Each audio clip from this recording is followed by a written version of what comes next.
Dari, deuxième édition, le Tchad célèbre son unicité dans la diversité. La place de la nation depuis ce matin est devenue un Tchad en miniature. La cérémonie d'ouverture du festival Dari à suivre en volet 1 de cette édition.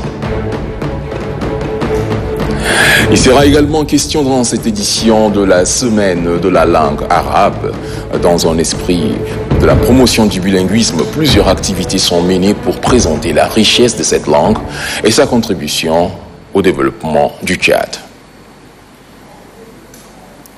Bonsoir et bienvenue dans cette édition que nous ouvrons avec un festival, une plateforme de valorisation de la culture tchadienne.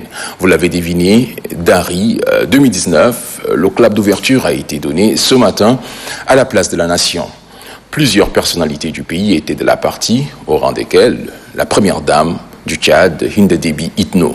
Les temps forts de cette cérémonie, riche en couleurs, avec Dionodi Nestor.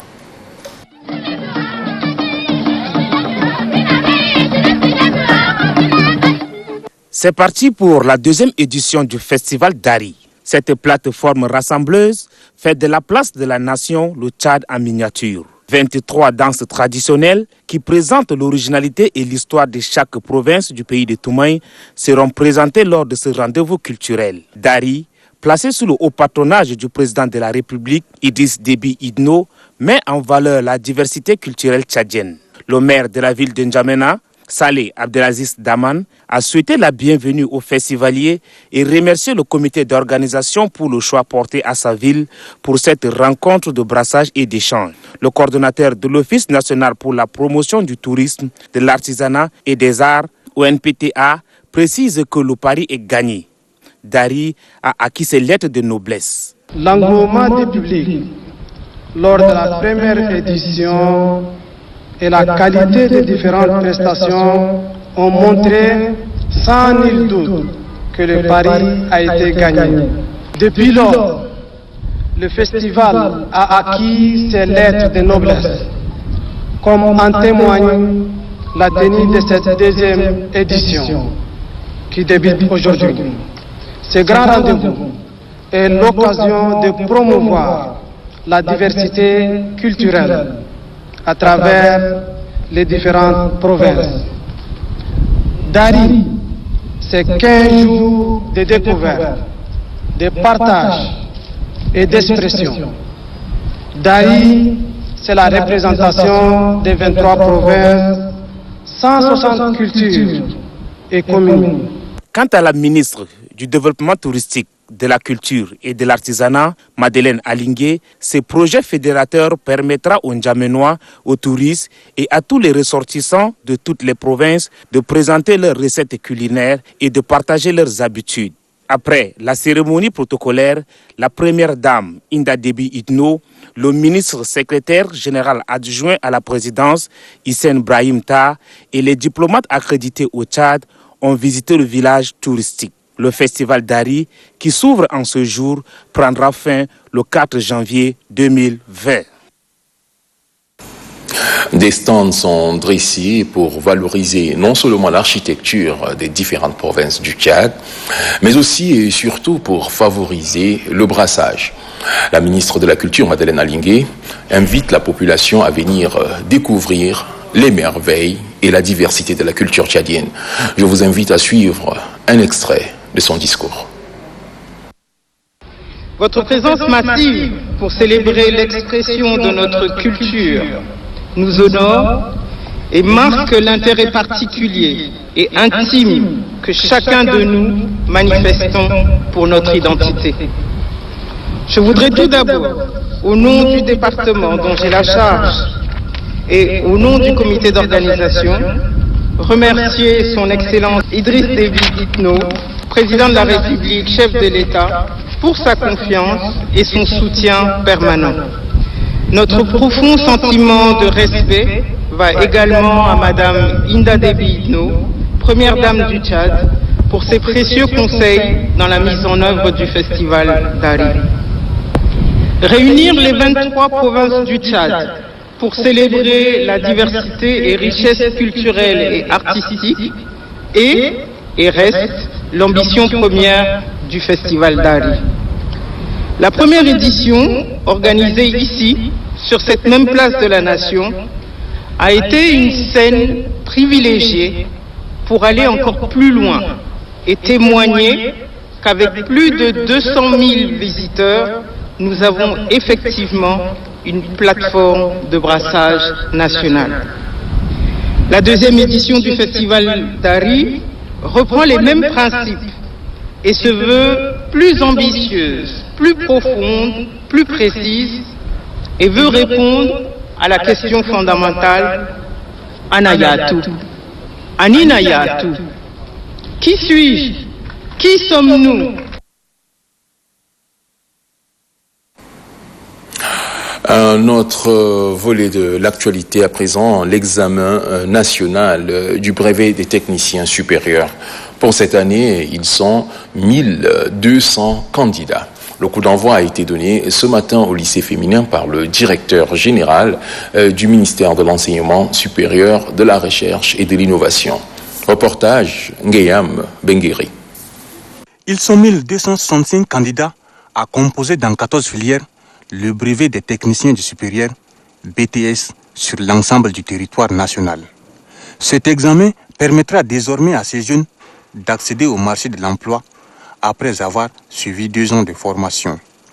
Comparativement aux autres éditions précédentes, le nombre de candidats pour l'année académique 2019-2020 est jugé satisfaisant.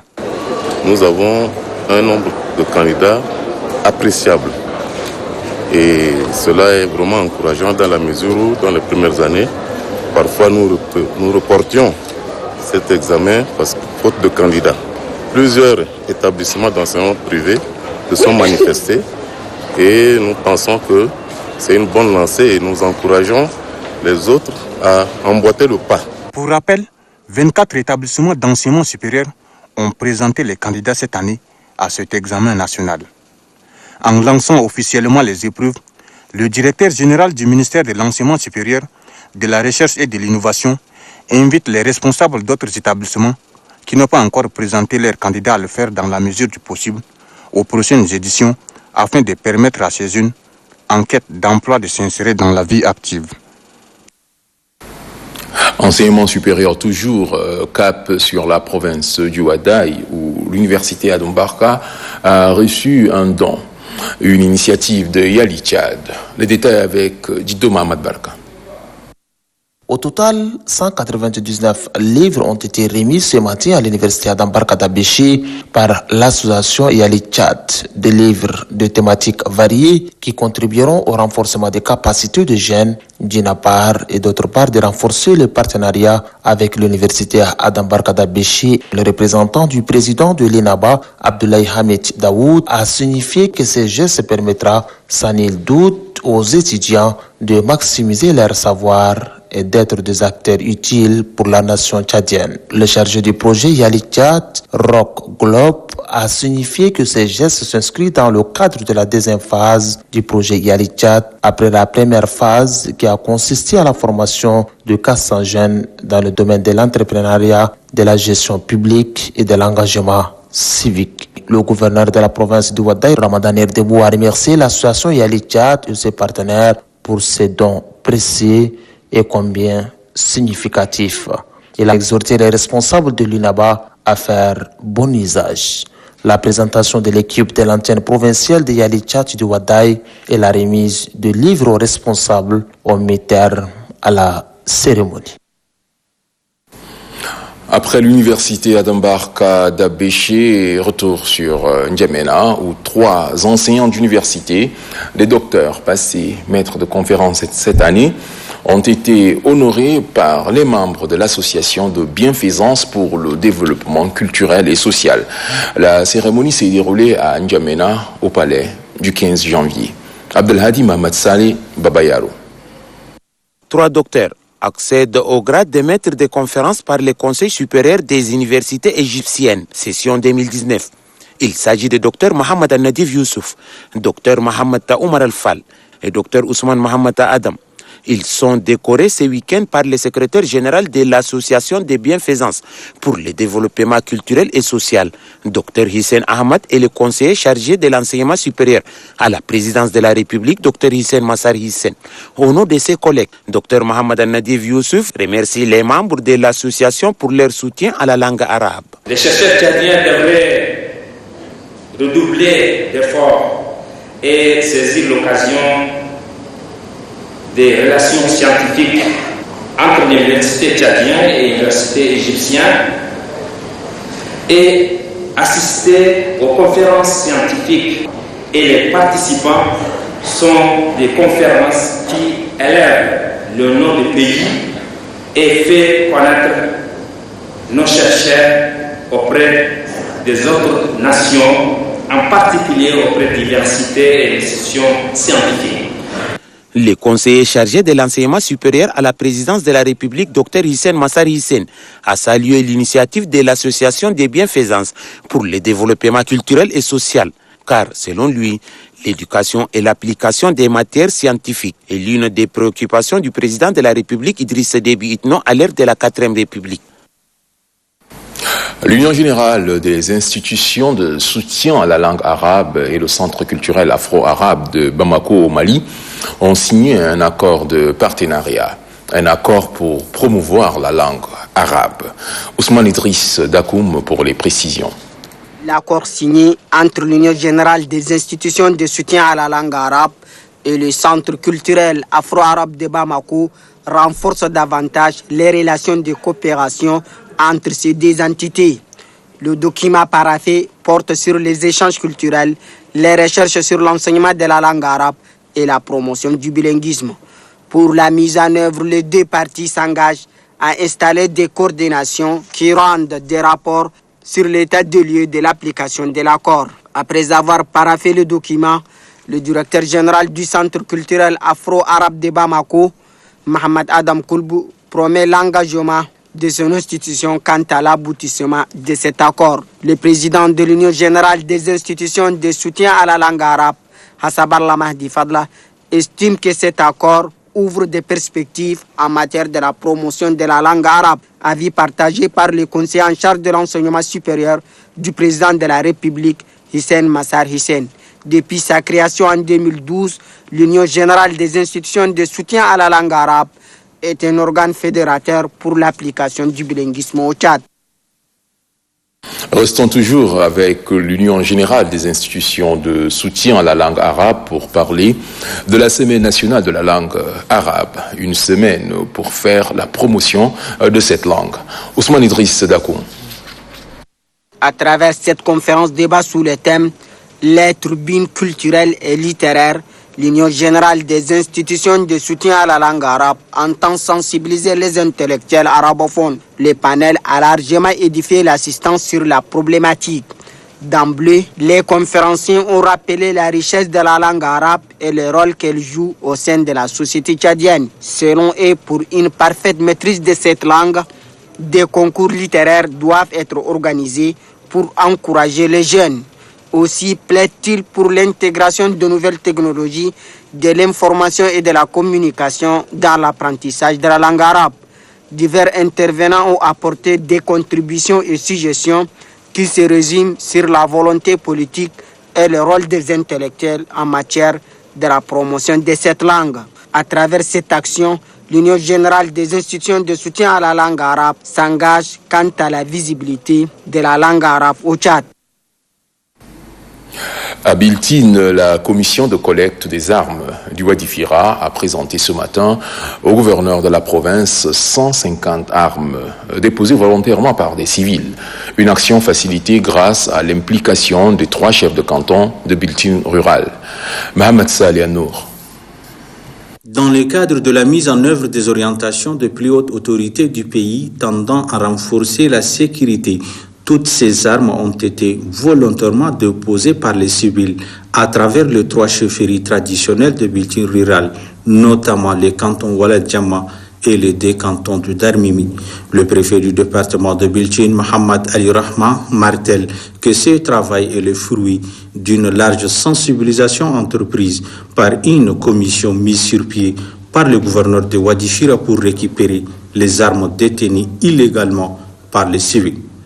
Les 3 chefs des cantons en question ont réitéré leur engagement et ferme volonté à aider l'État à récupérer toutes les armes détenues illégalement dans leurs cantons respectifs. Le commandant de la Légion numéro 23, Idriss Issa Ganaï, se réjouit de la franche collaboration des populations. D'abord, nous remercions les chefs de canton de la région qui ont la bonne volonté d'aider l'État dans ce sens. L'arme, c'est pour l'État. Le gouverneur de la province de Wadifira, Issa Ahmad Ardia, salue fortement la coopération des populations sans laquelle toutes ces armes ne seront pas collectées. Il leur demande à continuer à faire cet acte pour désemparer totalement de toutes les armes à feu. Des attestations de remerciement et de reconnaissance ont été décernées aux 3 chefs des cantons. Les bonnes pratiques d'adaptation au changement climatique, des résolutions issues de la COP25 sont présentées au public niaménois par le Fonds spécial de l'environnement et 2 autres acteurs majeurs impliqués dans la lutte contre le changement climatique. Il est question d'appeler chacun à son niveau à se mettre au travail. Nobadoumba Talomadi.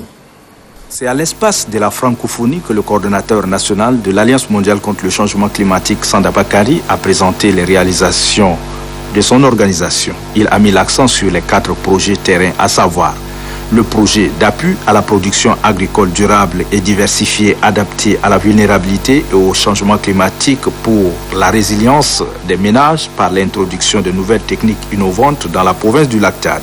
La gestion de la fertilité des sols et soutien à une agriculture résiliente au changement climatique dans la province du Mandoul. Puis, dans la province du Salamat et Mayokebi, c'est la gestion concertée des mares et le projet de l'amélioration de la communication et l'éducation environnementale. Pour le coordonnateur national Sanda Bakari, le résultat obtenu corrobore parfaitement avec la vision du gouvernement. Pour être complet sur ce chapitre changement climatique, le PNUD a présenté aux invités le nouveau projet de lutte contre le changement climatique qui va être lancé en 2020. Selon son coordonnateur Kumba Saturne, son institution va s'appuyer sur les acquis des autres projets pour traduire en acte le PANA. Pour Al-Rari Djemramadje, directeur des opérations du Fonds spécial en faveur de l'environnement, il faut fédérer les efforts pour barrer la route au changement climatique. Le directeur général du Fonds national de l'eau, Yamba, a saisi l'opportunité pour expliquer la mission et le rôle que doit jouer son institution. Outre la présentation du Fonds national de l'eau, le staff du Fonds national de l'eau a arraché quelques accords pour le financement de ces projets au cours de la réunion bilatérale entre les responsables du Fonds d'adaptation et la direction nationale du Fonds national de l'eau. Préserver la flore va de pair avec la préservation de la faune. C'est dans cette logique que l'ONG African Park sensibilise les populations installées tout autour du parc national de Zakouma. Vous allez le suivre dans ce reportage. Il y a de l'argent à gagner pour ceux qui s'impliquent dans ce projet. L'utile, l'agréable et le cash. Mohamed Abdelbanat. Depuis l'an 2010, l'ONG African Park s'occupe de la gestion du parc national des Zakouma suite à un accord signé entre le gouvernement et la dite ONG. Ce partenariat a abouti à un résultat favorable permettant à la faune de se multiplier de manière progressive et cette surpopulation des animaux du parc des Zakouma contribue sans doute au conflit homme-faune. Ces dernières années, plusieurs personnes habitant la périphérie des Zakouma ont été tuées par des animaux du parc. Cette situation a motivé les responsables des Zakouma à penser à la création des zones de gestion concertée qui seront installées dans la périphérie et ces zones seront destinées à la chasse qui sera faite par les touristes. 50% du rendement de la chasse seront destinés à African Park et des comités de gestion, 35% aux activités sociales et 15% à l'administration. Pour amener la communauté à appréhender cette nouvelle donne, le secrétaire général du département d'Aboudéa, Senghar Chiroué Djimdjigui, représentant le préfet, a présidé les séances de sensibilisation qui ont eu lieu à Amhabile et Al-Mindar. Le coordinateur communautaire Mohamed Moussa Djezouli a expliqué à la population les bien fondés de ces projets. Quant au secrétaire général du département d'Aboudéa, la population doit apporter sa contribution à cette nouvelle donne. Le gouverneur de la province du Logone occidental, Dagoyaroub, a fait une descente à la mairie de Moundou. Au cours de sa visite, il s'est particulièrement intéressé au service de recouvrement des taxes municipales. Ahmad Al-Hissène Ahmad. Rendre compte des résultats du travail de la commission recouvrement des taxes municipales, c'est l'objet de la visite qu'a effectué le gouverneur du Logone occidental, Dogo Yacoub, à la mairie de Moundou. Pour résoudre la crise financière qui sévit à la mairie de Moundou depuis plus de 2 ans, le gouverneur a mis sur pied 2 commissions, dont l'une est chargée de collecter toutes les taxes confondues de la mairie de Moundou. Après 25 jours d'activité, cette commission a fait entrer des recettes. 121 915 300 francs encaissés. Le gouverneur a félicité la commission pour le travail abattu. Séance tenante, Dogo Yacoub annonce qu'une enveloppe conséquente est dégagée pour le paiement de 3 mois d'arriérés des salaires des employés. 11 millions pour payer les droits sociaux, 25 millions pour le paiement des primes de cession aux conseillers municipaux et une enveloppe de 10 millions est aussi dégagée pour la salubrité de la ville. Qui n'a pas travaillé n'a pas droit au salaire. Nous ne gérons pas la mairie. Nous ne sommes pas la commission et nous-mêmes là, ce n'est pas notre travail. Ce n'est pas notre travail de gérer la mairie à la place des maires qui sont élus et des conseils qui sont là. Les employés de la mairie de Moundou, par la voix de l'un d'eux, remercient et félicitent vivement le gouverneur pour son initiative louable. Ils sont relancés les choses à la mairie de Moundou dans la satisfaction de tous. Vivement que cet effort soit maintenu pour l'intérêt non seulement du personnel de l'institution, mais aussi pour la ville de Moundou, capitale économique du Tchad. Passation de service entre le délégué sortant et entrant de la production, de l'irrigation et des équipements agricoles. C'est dans le Mandoul, les temps forts avec Dirangue Raoul. À Koumra, le gouverneur de la province du Mandoul, Lucie Biasemda, a présidé la cérémonie de passation de service entre les délégués de la culture du Mandoul sortant et celui de l'entrant, en présence des différents chefs de service déconcentrés de l'État. Le délégué de la culture de la province du Mandoul sortant, Majira Haroun, a dressé le bilan des activités de 2 ans et 7 mois qui, selon lui, est une tâche ardue, mais grâce à l'abnégation et le professionnalisme de ses collaborateurs. Quant au délégué sortant, Majira Haroun, le gouverneur de la province du Mandoul, Lucie Biasemda, lui a adressé ses reconnaissances pour la qualité du travail abattu pendant les 2 ans et 7 mois. Le délégué de la culture du Mandoul entrant, Abdelkerim Massabre Boro, d'exprimer ses sincères reconnaissances et remerciements aux plus hautes autorités de la République pour leur confiance placée en lui en le nommant à la tête de la délégation provinciale de la culture du Mandoul. Le nouveau délégué de la culture du Mandoul a cependant sollicité la franche collaboration de tous afin de mener à bien la mission qui lui a été consignée. Les matériels agricoles sont donnés à 140 groupements féminins de la province du Guéra, une initiative de la Fondation Grand Cœur. Mohamed Oumar Moursal nous en dit plus. À la faveur de cette caravane ophtalmologique, la Fondation Grand Cœur offre un don aux femmes issues des 140 groupements féminins du département de Garada dans la province du Guéra. Ces matériels contribueront au développement des activités génératrices de revenus de ces dernières. La délégation de la Fondation Grand Cœur exhorte les bénéficiaires à en faire bon usage. Ces matériels agricoles, vous les avez reçus, c'est parce que la première dame du Tchad, la présidente de la Fondation Grand Cœur, a écouté vos doléances. Vous l'avez sollicité et voilà, elle nous a envoyé avec des équipements agricoles pour vous remettre. Ces gestes est positivement apprécié par les bénéficiaires. L'objectif recherché par la présidente de la Fondation Grand Cœur, Hinda Debi Itno, est l'autonomisation des femmes, a ainsi déclaré le chef d'antenne d'Anader de Melfi. En reconnaissance des efforts combien appréciables déployés, l'Union Shamsal Houda de Melfi a remis un cadeau symbolique à la présidente de la Fondation Grand Cœur, Hinda Déby Itno, par ailleurs première dame du Tchad. Pour clôturer ce chapitre d'initiative de développement agricole, rendons-nous dans le Logone oriental où des matériels agricoles ont été remis à quelques producteurs agricoles venus de 4 cantons. Ali Haki. Ce sont 20 jeunes de 4 cantons du département de la Pende, à savoir le canton de Doba rural, Nankese, Nassian et Mongo, qui ont été formés sur les techniques de forge et de mécano-soudure pour la fabrication des matériels agricoles et équipements ruraux. À l'issue de 5 mois de formation, les charrettes, les moulins, séchoirs solaires, extracteurs d'huile, ce sont entre autres les matériels fabriqués par ces jeunes. Le programme formé a en effet pour objectif de contribuer à améliorer le système d'éducation, formation et insertion au Tchad en promouvant, en collaboration avec les acteurs nationaux et locaux, des alternatives de formation et d'insertion pour les jeunes non scolarisés et déscolarisés. Dans une motion de remerciement, les jeunes formés ont adressé toute leur gratitude aux responsables du projet FROMI et ses partenaires pour cette noble formation sur la fabrication des équipements agricoles. Pour le secrétaire général provincial du Logone oriental, Adam Youssouf, cette formation vient compléter les efforts du gouvernement en matière de la formation des jeunes. Il exhorte les jeunes formés de mettre en œuvre les connaissances acquises. Après 2 mois de formation en broderie, couture et décoration, la remise des attestations. La formation, une initiative de l'agence turque de coopération qui vise l'autonomisation de la femme.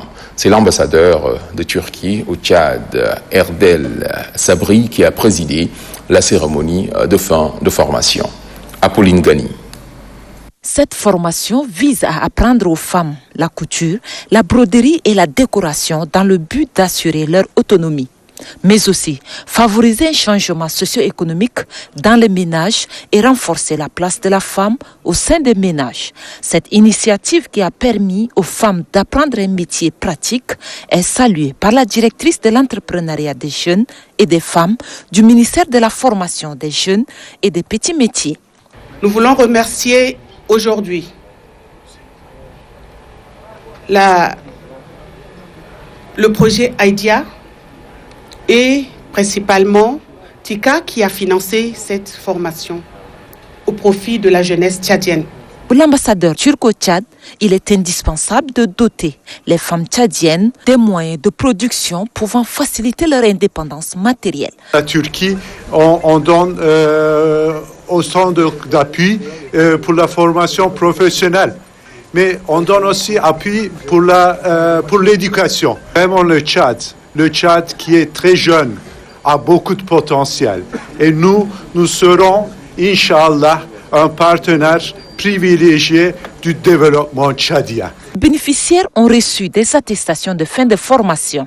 En plus de cela, chacune d'elles a bénéficié des mains de l'ambassadeur turc au Tchad et des responsables ici présents d'une machine à coudre. Ces machines participent au processus d'autonomisation de la femme et contribuent à promouvoir leur développement socio-économique. L'autonomisation, c'est aussi entreprendre. Hult Prize et l'Agence universitaire de la francophonie ont organisé une compétition pour inciter les jeunes à créer leur propre entreprise. Les temps forts de la finale avec Yann Mouhibé. Sur les 5 projets présentés et défendus, c'est celui du groupe Royal Foot qui a impressionné le jury et remporte le premier prix. Il est suivi du projet visant à planter et transformer le moringa. Et celui de la pharmacie rurale occupe la 3e place. Abou Necho Abou explique le projet Royal Food. Le groupe Royal Food, c'est une start-up qui se présente avec 2 entités de production, une entité de culture maraîchère et une entité de restauration. Donc le groupe Royal Food va se spécialiser dans la restauration universitaire et avec une culture maraîchère bio qui va alimenter le restaurant en matière première. Grâce à cette performance, le groupe Royal Food représentera le Tchad à une compétition sous-régionale qui se tiendra dans un pays non encore désigné. Organisée par Outprize et l'Agence universitaire de la francophonie, cette compétition, qui est à sa 2e édition, a été une occasion pour les étudiants des universités de N'Djamena, de Hek-Tchad et d'Emikoussi de faire preuve de créativité et de leur capacité à entreprendre. Présent dans 150 pays et représenté dans plus de 1000 universités, Outprize est une fondation qui fait la promotion de l'entrepreneuriat jeune en milieu universitaire. Dans la province du Wadaï, ce sont des jeunes formés par le projet Bab el-Amal qui reçoivent leur parchemin. Habib Ahmad Adam. Au total, 199 livres ont été remis ce matin à l'université d'Ambarkadabechi par l'association Yali Tchad, des livres de thématiques variées qui contribueront au renforcement des capacités des jeunes d'une part et d'autre part de renforcer le partenariat avec l'université d'Ambarkadabechi.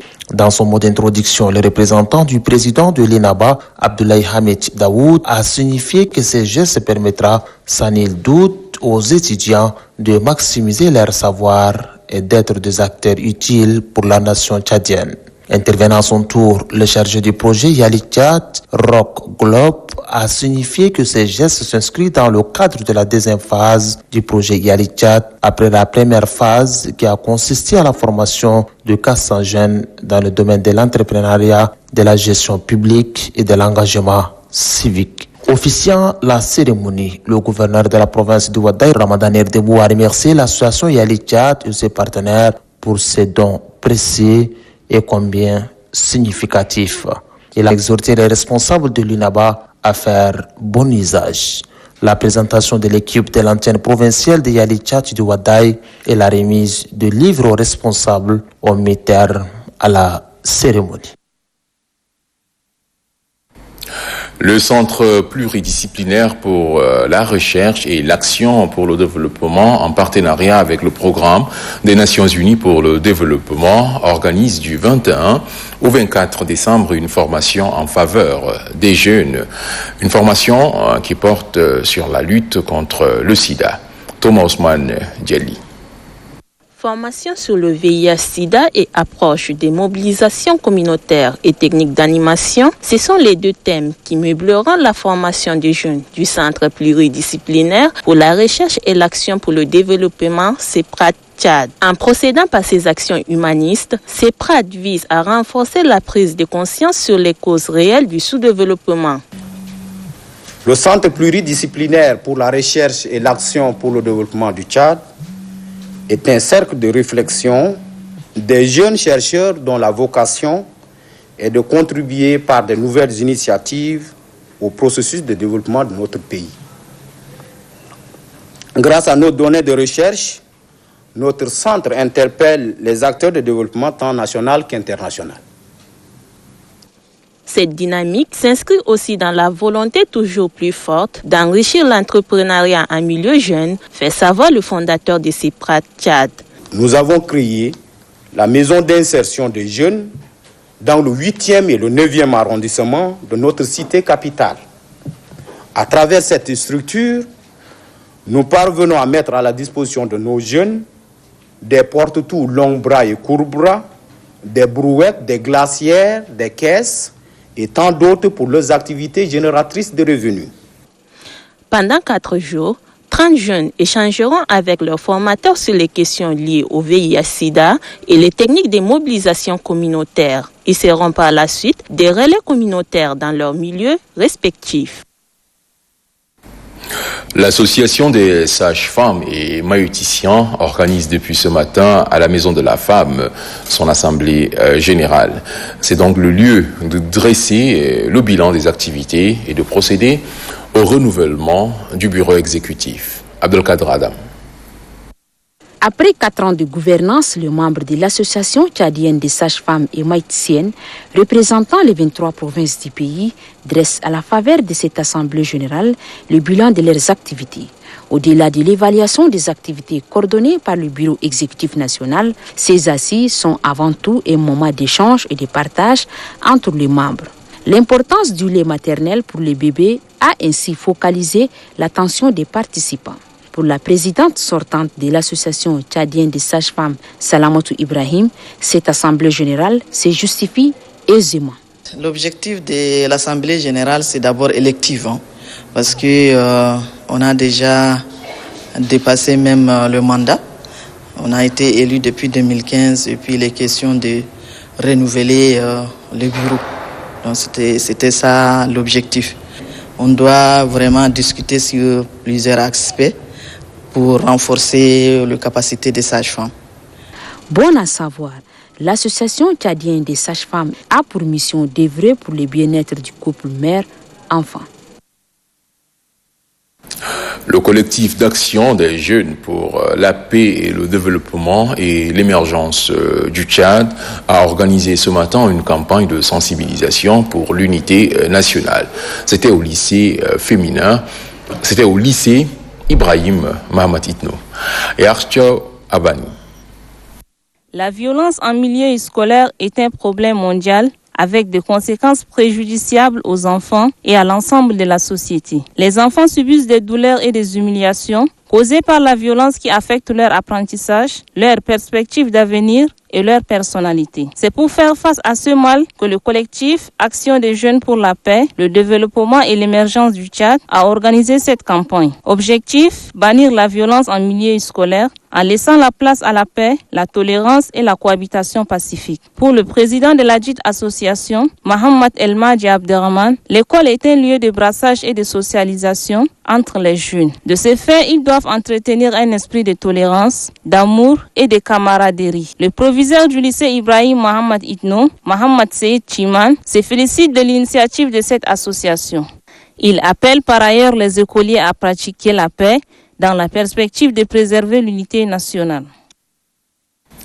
Sous le parrainage de la Fondation Grand Cœur, le secrétaire général de la province du Salamat, Mab Mara, a présidé au CLAC d'Amtiman une finale de concours de lecture. Les concernés sont les élèves du primaire et du secondaire. Varelaj. Le défunt ex-président sud-africain Nelson Mandela disait « L'éducation est l'arme la plus puissante pour changer l'option à un écho favorable dans la province du Salamat ». Ali Ahmad Breme, fils de la province, avec le parrainage de la Fondation Grand Cœur, met en exergue cette assertion qui a tout son sens.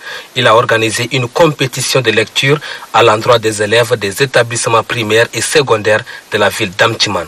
Le jury ayant examiné et apprécié conformément aux critères scientifiques, l'élève Nina Noudji de la classe de CM2 à l'école catholique associée est déclarée première.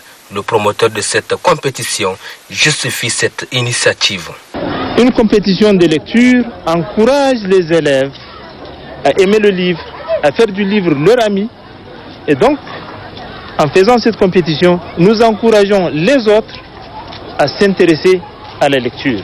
Le chef de mission de la Fondation Grand Cœur, Mamad Iba Ousmane, de son côté, salue cette vision et invite les cadres d'autres provinces à suivre l'exemple.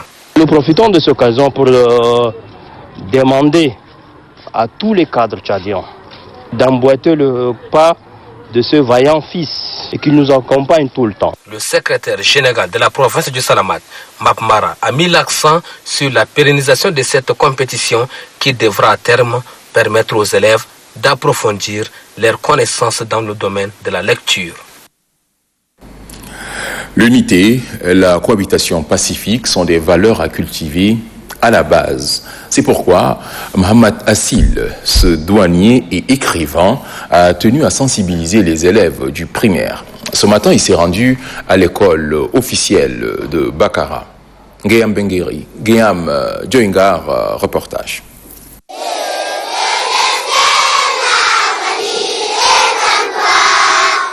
Instaurer la paix dans le milieu scolaire, c'est la préoccupation de l'écrivain Mohamed Assil Dagash et le président, directeur général de la maison de production Big House, Saleh Mamata Adoum. Ces deux ambassadeurs de la paix appellent les élèves à vivre dans la paix et la cohésion sociale. L'objectif de notre campagne de sensibilisation, c'est la recherche de la paix, la cohabitation pacifique, l'entente, la solidarité entre les fils et les petits-fils de Toumaï.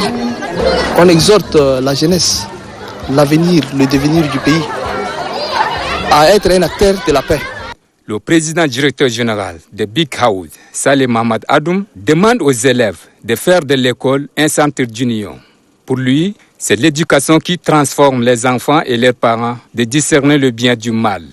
Saleh Mohamed Adoum d'ajouter que le choix de cette école de Bakara n'est pas un fait du hasard. C'est pour amener ces enfants, issus de différents milieux, de s'accepter mutuellement.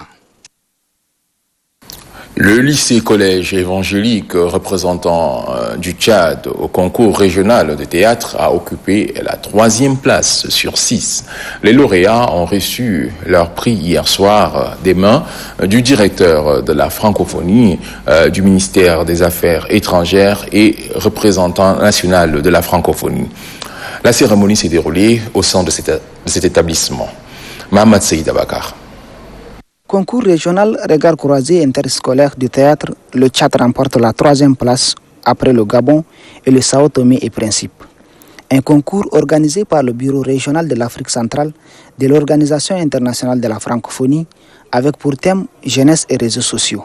Ce concours est une compétition intellectuelle et littéraire des jeunes des collèges et lycées organisés sous diverses formes pour promouvoir la langue française et capitaliser les meilleures idées, réflexions et contributions des jeunes.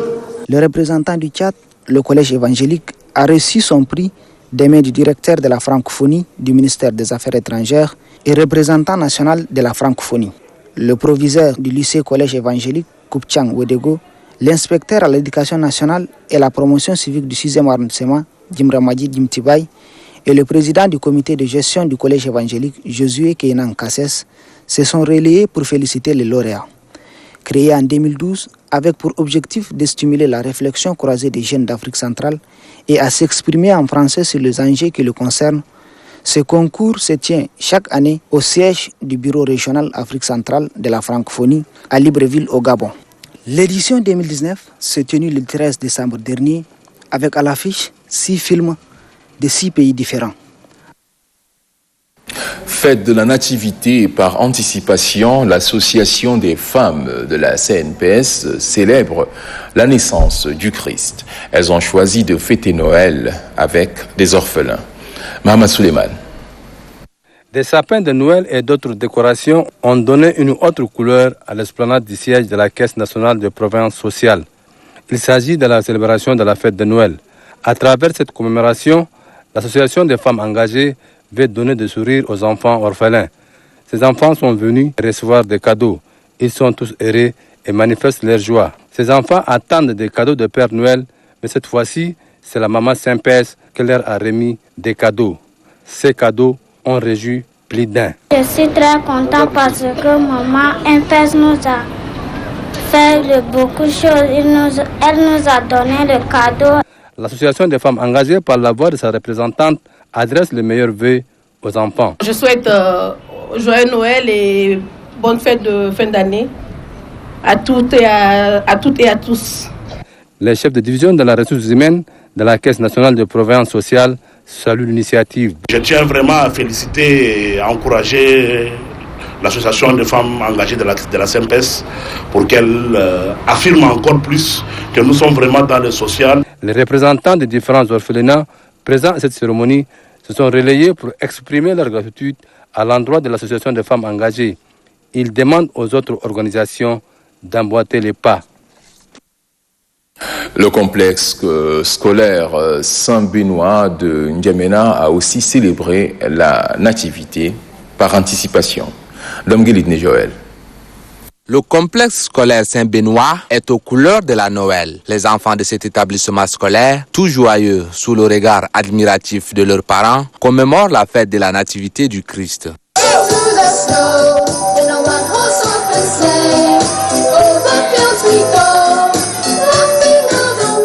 Le directeur du dit complexe, le Asngar Djimé, profite de l'occasion pour encourager les parents à soutenir l'éducation de leur progéniture. La fondatrice, quant à elle, exprime ses vœux pour le nouvel an.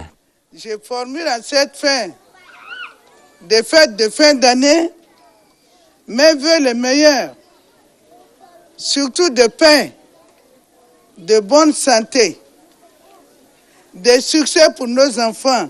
Puisse Dieu le miséricordieux vous assiste tout le long de cette année qui va commencer.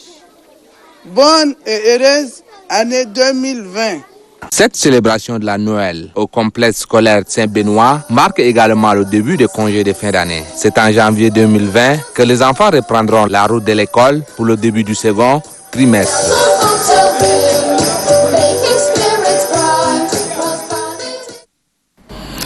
Les enfants de l'orphelinat Shalom reçoivent un don des vies. Ce premier acte de bienfaisance qui vient à point nommé pendant ces moments de fête est l'œuvre d'une association dénommée Urgence contre la faim, une initiative qui intervient dans le cadre de l'accomplissement de sa mission, celle de la recherche des solutions durables dans la lutte contre la faim, ainsi que des actions de plaidoyer et de sensibilisation dans la lutte contre la malnutrition. Une page noire pour boucler cette édition. La presse tchadienne vient de perdre un journaliste.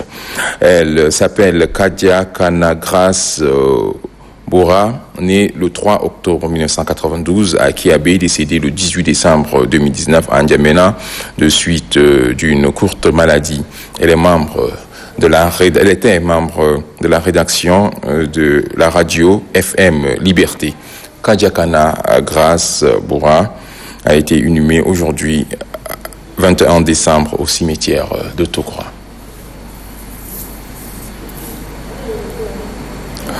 Voilà, mesdames et messieurs, sur ce, nous bouclons cette édition.